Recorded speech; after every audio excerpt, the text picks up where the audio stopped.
मी खिशात हात घातला तर माझा हात खाली गेला. माझा खिसा कधी कापला मला कळलंच. 40 गावला एकदा अधिवेशन घेतलं. मला आग्रहाने त्या ठिकाणी बोलवलं आणि मला सांगितलं की यावेळेच्या अधिवेशनाचं वैशिष्ट्य हे की सगळे गुन्हेगार जमाती आम्ही या ठिकाणी एकत्रित करणार. मी सहजच गमतीने म्हटलं की गुन्हेगार जमाती यांचं काय वैशिष्ट्य आहे. मूर्तिराजी मला सांगितलं तुम्हाला जर बघायचं असेल तर ते वैशिष्ट्य तुम्हाला त्या समारंभाच्या अधिवेशनात सुद्धा बघायला मिळेल.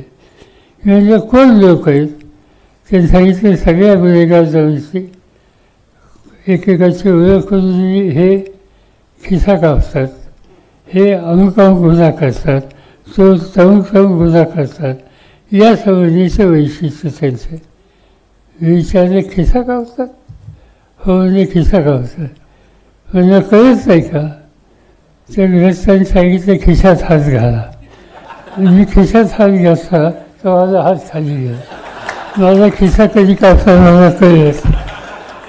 पण हे कर्तृत्व, हे स्किल या समाजातल्या काही घटकांच्यामध्ये परिस्थितीने आलं. एबीपी माझा, उघडा डोळे बघा नीट.